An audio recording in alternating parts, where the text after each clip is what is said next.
Welcome to Find Your Freedom. We have a very special guest today. This guest particularly, actually, I was introduced through Bigger Pockets through an episode, and I really thought her story was super interesting. I have a lot of tattoos. She has a lot of tattoos. I like real estate. She likes real estate. And I really thought like her story as far as like how you adjust kind of like your lifestyle to kind of reinvest into real estate. And so what I want to do is introduce our friend to the show. Brin, welcome to the show. Hi. Boom, boom, boom. Well, Hey. so I think, what I want to do is just kind of maybe like share a little bit about yourself, like your background and how you've kind of transitioned and gone into real estate.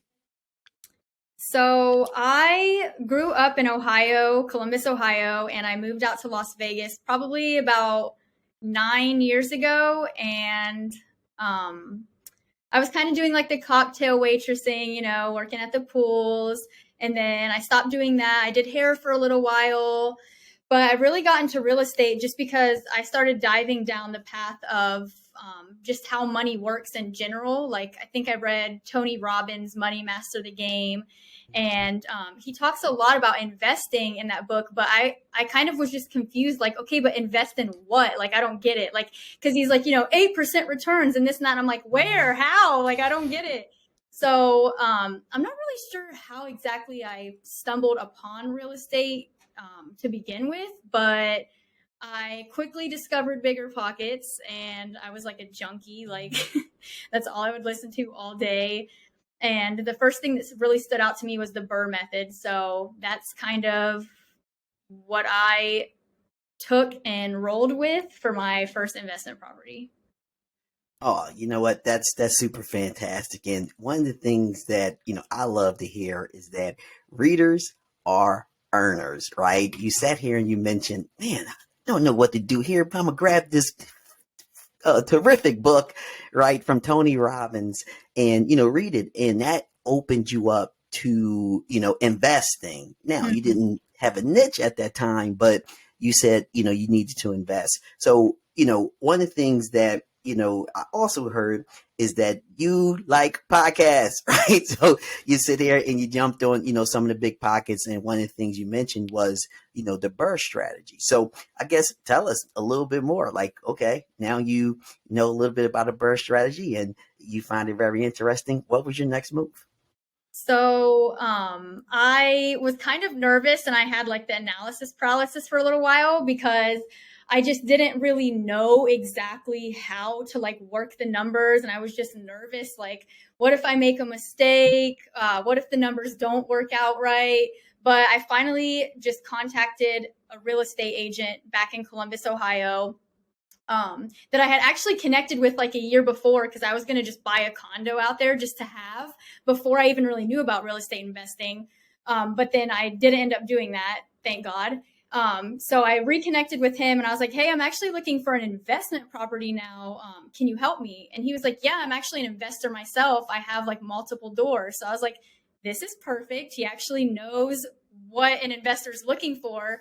So I found a house and, I worked the numbers as best as I could. But I'm not going to lie, I got in over my head. My budget got out of control, but I'm still like very grateful that I did it just to get my feet in the door and learn like, okay, these are all the mistakes that I made. And now moving forward, I know what I can do better on my next property. All right. So I want to kind of like unpack that a little bit. So I know when I attempted to do a out of state Burr, the numbers look great. So my partner at the time, he's like, yeah, look, it's we're going to get these kind of rents and this is the budget and this is what it's going to cost. And of course, I think, what people should always expect is it's not going to always go as expected.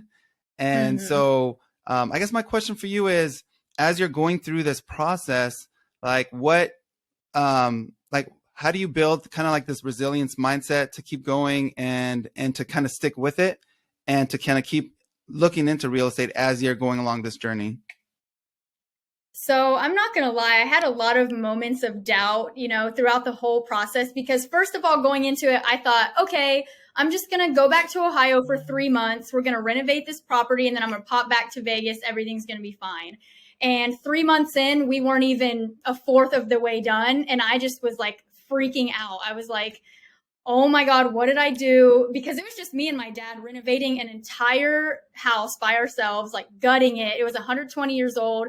So every time we would open a wall, it would be like, oh, this wiring is from 1920 and it's not up to code anymore. So now we have to rewire the whole kitchen and redo all this plumbing. And it was insane. And it was basically just me and my dad. So he's only one guy trying to renovate an entire house. So it was just a lot. And I think that the one thing that helped me was over the past like few years, I've been working on my mindset anyways. Even before I got into investing and money, I was more so focused on the mindset of like manifesting abundance and all of that type of stuff. So I just had to keep coming back to that and reminding myself, like, this is temporary. I'm going to get through this. It's for the better. Like, this is all happening for a reason. Just push through. And, you know, like I said, on the next one, I can do better. But I just knew I had to get it done. I couldn't just stop halfway through. Oh, that's great. That's great. Listen, you know, a lot of us, you know, we jump in, right? And we think we have everything all connected and we don't, you know, but you never lose. You always win because everything in life, even when you win or even when you lose, you learn, right? Yeah. And you can take what you learned and move forward on bigger and better deals. So one thing you mentioned was your dad, your father, you know, is sit here. So you have like a family business going on. So I guess two questions here. One, you know, how did you and your dad, you know, connect and, you know, join forces on this burr? And then two, you know, how did you go about your financing to finance this burr? So my dad has been doing like basically not construction, but contracting ever since I was basically born. So that's all he does full time. So when I asked him to help me, he agreed. And I was super thankful for that because I obviously didn't know anybody that did that type of stuff. And I knew my dad would be honest and actually do a good job because he takes like serious pride in his work and he's like the best. He's like a perfectionist. So everything's perfect. But so yeah, we just both kind of jumped into it and I was like, hey, I don't know what I'm doing, but I want to learn. And so yeah, we just kind of took it from there. I don't know. It was definitely a lot more than we both had anticipated, but I'm glad I had him there with me because we got a lot closer. I was never really super close to my dad, and now he's like my bestie. So I guess like I want to ask about that because I think even like doing a family business, there's sometimes like communication barriers or like there's expectations. It's like, hey, in my head, I'm thinking I want this done. And maybe in like his head, he's interpreting something completely different. Mm-hmm. And so like, you know, I work with my cousin and, you know, we have like similar kind of personalities, but I'm like, sometimes she's like, hey, I thought you were going to do it. I thought I was going to do it. Or so how do you kind of like overcome those sort of, I guess, like challenges, especially when so many things go wrong? Yeah, there was definitely some issues like all throughout the process just because I was getting impatient, but you know, he's only one guy, so like I would go into the day thinking, okay, this is what we're going to get done today. We're going to get these 5 things done. And then we would only get halfway done with the first thing, and I would start getting frustrated because I'm like, dude, this house is never going to get done. Oh my God, I'm way too in over my head. But at the end of the day, like it's done. You know, it was great. There's ups and downs, but we got through it. And so we had agreed initially beforehand. I was funding the entire property. I used all my own money. Well, I got a loan for the house, but for the renovations, I used all my own money. So I just agreed to pay him a set amount every month. So he doesn't have any equity in the property, but I paid him every month for his work. Hey, that's great, man. I would love a dad like that. I could just, you know, pay for the work. I definitely want to set him up because my whole intention with real estate is to be able to take care of myself and my whole family. I want to retire my dad because he does this full time and he's getting older. He doesn't have a retirement. So I want to be able to buy him properties that make him income and like take care of my mom, my dad, my sisters, my brother. I just want to be able to take care of my whole family. So now that I'm done with that house and I'm kind of trying to dive more into multifamily, which is a whole another story, but that's like basically where I'm at. I want to be able to take care of my family. Like, I don't want them to ever worry like that they don't have a retirement or just about anything. Hey, I think that's beautiful, and one of the things I know you mentioned earlier was about mindset.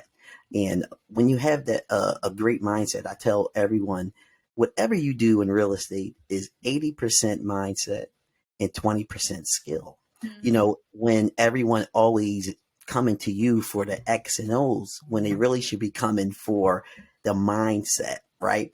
So one of the things you mentioned is retiring your father, right? And that's a passion, of yours. And I find that super great, but I see that, did you start you're really new to the real estate industry. I think you started in 2021.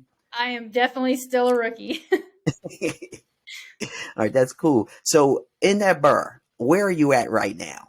So okay, you bought the property, you and your dad went in there, kicked some ass and fixed that property up, right? So do you have it rented out? Did you refinance and pull back your money? So tell us a little more about that burr. So it is actually an Airbnb. I forget what they call those now. What is the burr Airbnbs? The burr Bursters. Oh yeah. Yeah. Bursters. Yeah. Yeah. So that's what that is now. So it's renting on Airbnb right now. I haven't done the refinance yet just because, so right now I'm basically breaking even. I don't know if that's because it's wintertime in Ohio and they're getting a lot of snow. So my prices are a little bit lower than they will be in the spring and summer per night. But I'm not discouraged about that or anything, but I'm just trying to be realistic about my refinance, because if I wait a little bit to do the refinance to where I'm actually profiting, then when my mortgage payment goes up for the month, I'll still be profiting. But if I were to do it now and my mortgage payment went up, then I would like actually be kind of like using my own money to put into the property again, which I do not want to do. So I'm just waiting to do the refinance until I guess the time is right, because I don't need to do it right now. So if I know, oh, I found this 30-unit apartment building I want to buy and they need a $200,000 down payment, I refinance this house and I can do that, then I will. But for now, I'm kind of just sitting on it and waiting to do the refinance until I need to do the refinance. Yeah, I think right now is like a tricky time, right? Like it's like the interest rates are still like pretty high, and we'll see kind of like what next year looks like, and maybe it's a better time to kind of do the refinance on it. Mm-hmm.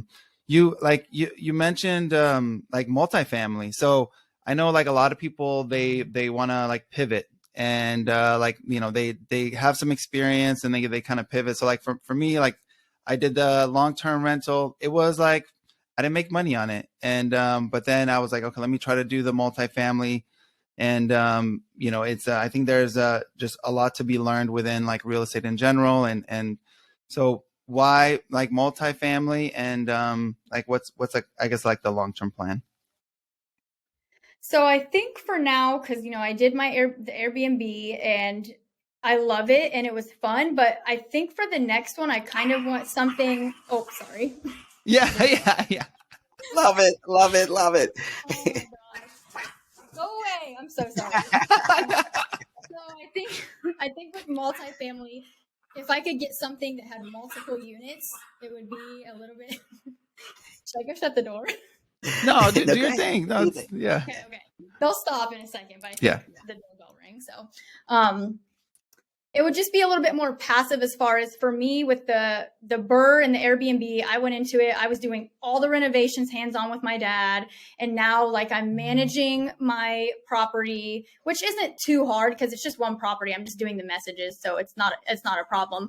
But if I were to get like a multifamily with multiple units, then I would just hire a property manager and it would be way more passive. So that's kind of what I want to do. And I've been diving into the Pace Morby, like creative financing stuff.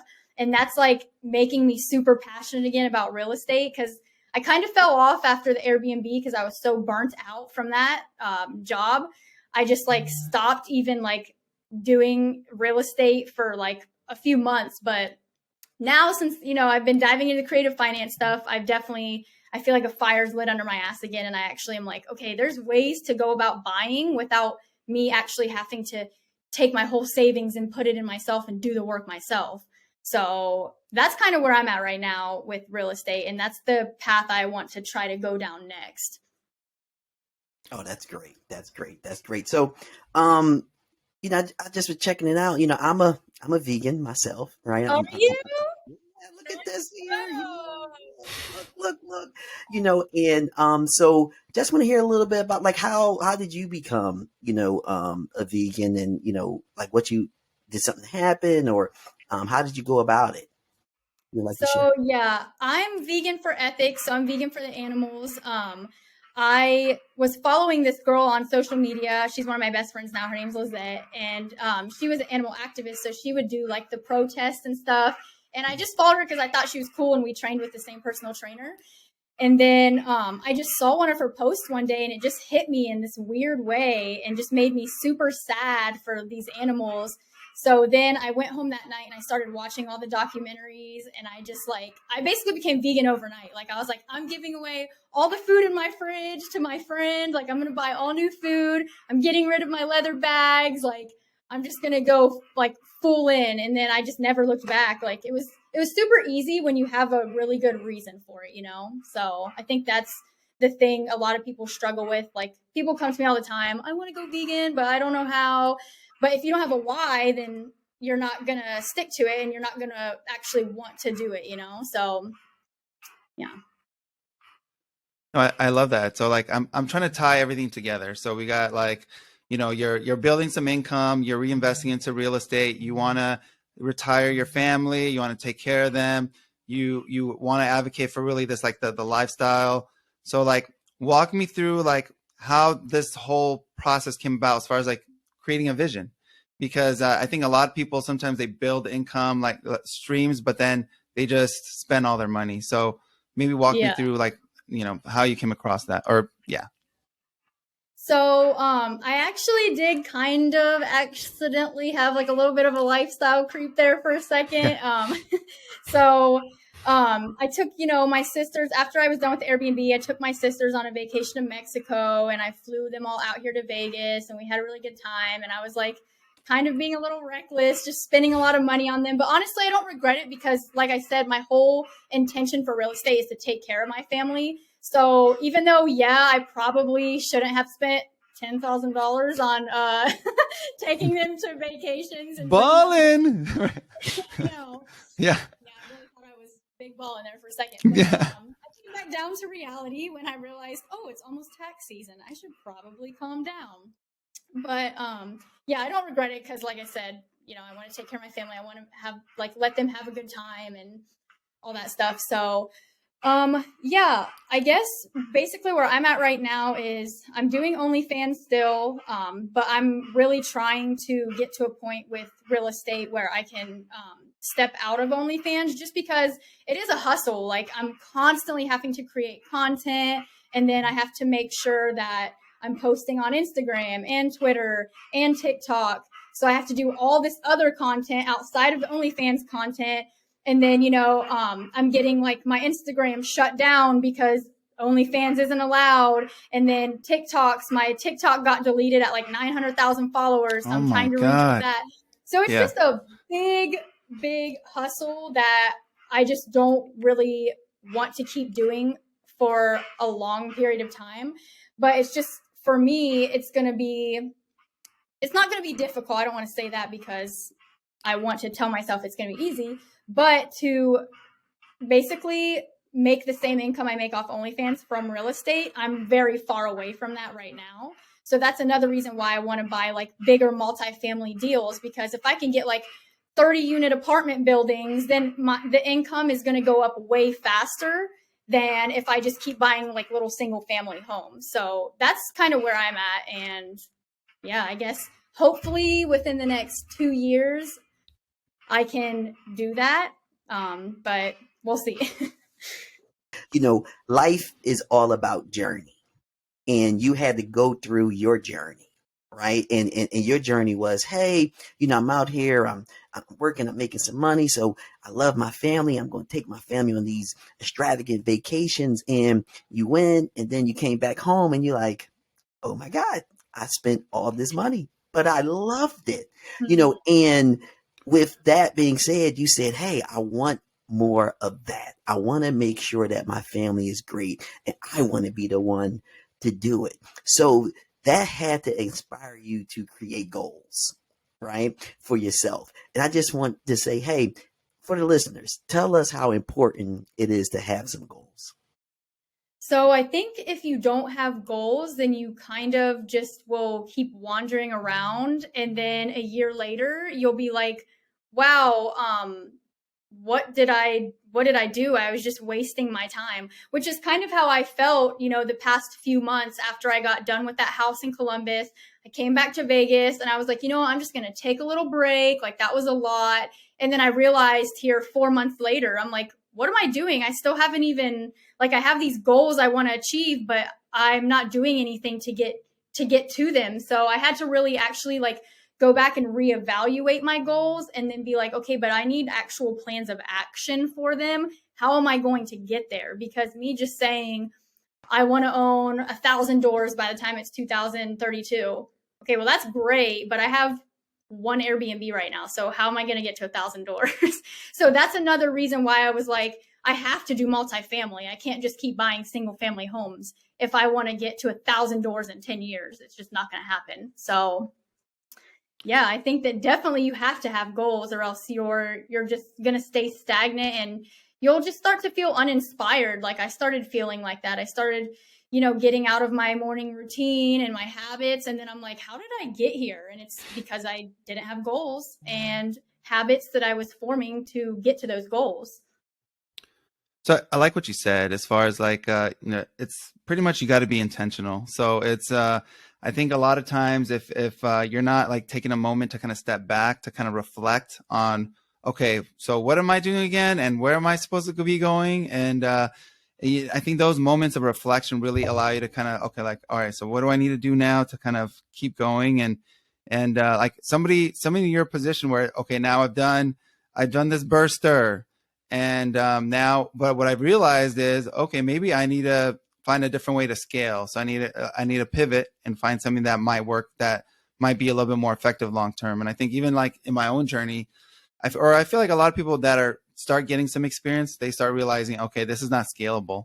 So it's like, okay, I got to find something that's different, and I'm going to find a way. So like, even like you mentioned, like it's a grind, right? Like, I think a lot of people, there's like a stigma with like OnlyFans, but I think what people don't really appreciate is like the grind, because it's a lot to create content. I'm just like really like at the beginning phases of creating like content, and it's not even very good, right? And it's so like I'm like low budget like compared to you, like, and like content creation. So like, what would you say, like, even like you're inspiring somebody else like to kind of get started, like how do they kind of like create like, I guess, like a mindset, or even like start like their business, because things get taken down and they got to restart. And so like, walk us through kind of that thought process.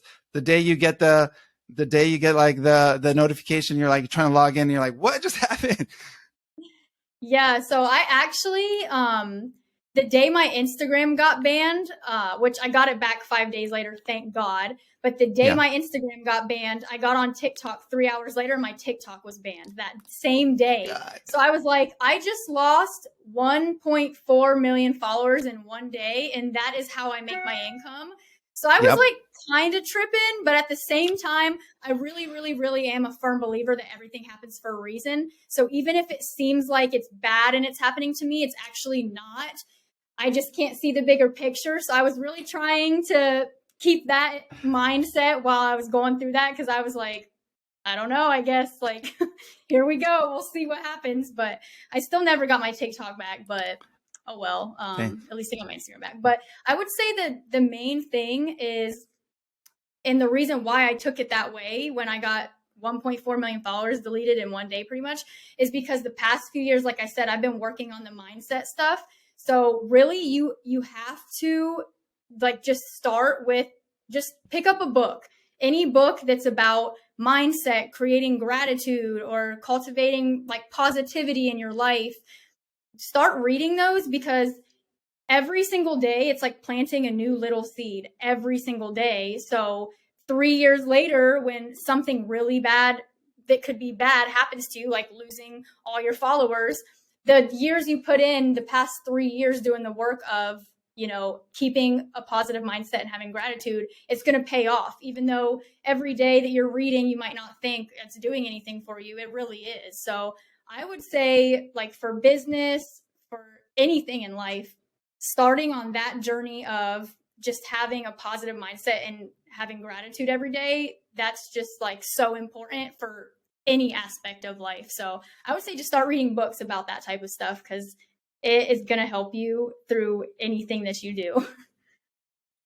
You know, and that's super inspiring because, you know, you talk gratitude. One of the things that I love to do every single morning, I have, you know, a phone, I have a note section in my phone, and I put the date there, and I write at minimum 5 reasons why I am grateful. Now, sometimes it's 6, sometimes it's 10, you know, some days it's repetitive from last week, but every single day in the morning, I always list 5 things why I'm grateful. Another thing too is planting those seeds, right? And every day coming out, making sure that you water your seeds. Okay. We all know that things are going to bloom at certain times of the season, and we have to make sure that we're paying attention to that.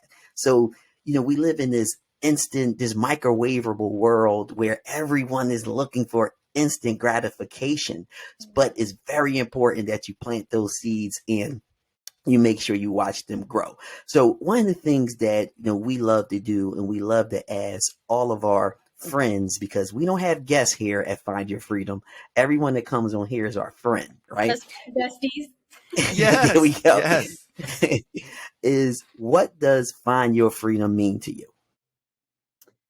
So I think find your freedom means, to me personally, like I've said before throughout this whole thing, is taking care of my family and just having the weight off my shoulders of having to do this hustle and grind thing. Like I was saying about OnlyFans, you know, like it's a grind, it's a hustle, and it's constantly every day worrying, am I going to lose my account? Am I going to get shut down? Is my income going to go away? So freedom for me is having all of that passive income from real estate, to where I just do not have to worry like at all about how my bills are going to get paid and how I'm going to take care of my family. I just want it to be, obviously, you know, I don't want it to get to a point where I'm like, I'm not working anymore, because I always want to work for the rest of my life, but I don't want to have to if I don't want to. If I want to take a month off and take my whole family to Thailand, I want to be able to do that. But then, you know, I'll get back and then I'll start, you know,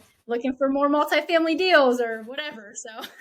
So that's freedom to me, is just not having to worry about how my bills are going to get paid, or, you know, if something happens to somebody in my family, worrying about, oh, well, how are we going to pay for this?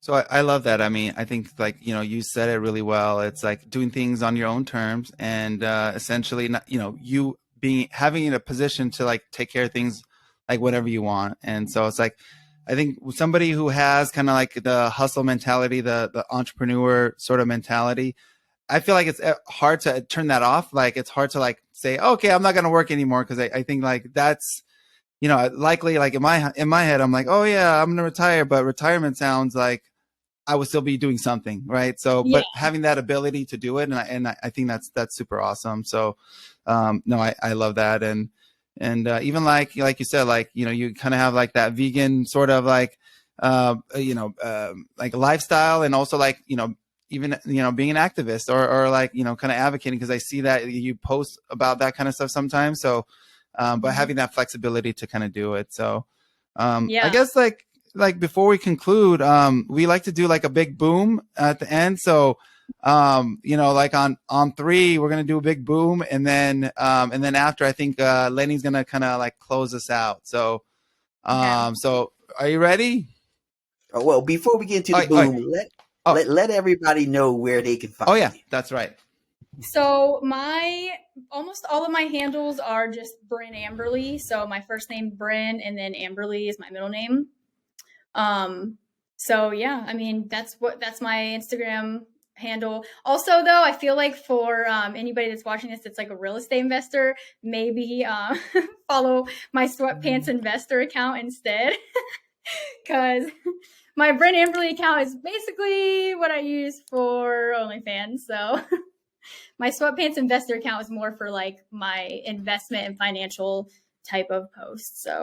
So yeah, so the sweatpants investor I do follow, and I do got to say, I mean, you do have a lot of posts, and so like a little plug for your Airbnb that you do have. I mean, it's very bold, and like, you know, I like it, and I think it's like a lot of people can really like even benefit from like seeing people's journey. So 100% like follow Brin, OnlyFans, sweaty investor, whatever it is, like follow her. She has an interesting lifestyle, and I think she's a great person to kind of follow.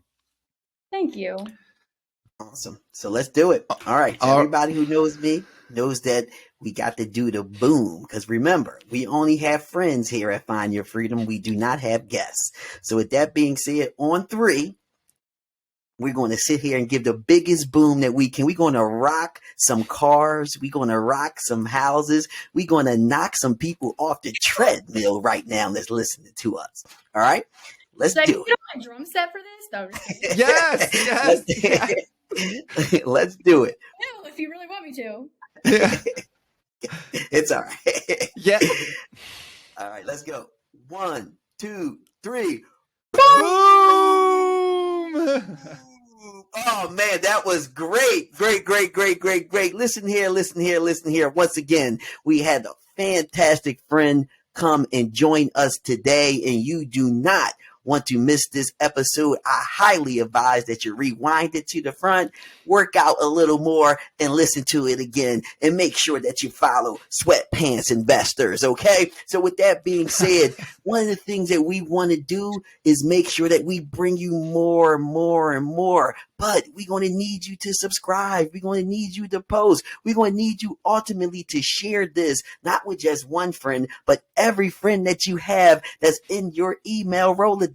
And with that being said, until the next Find Your Freedom episode, we talk to you soon. Peace.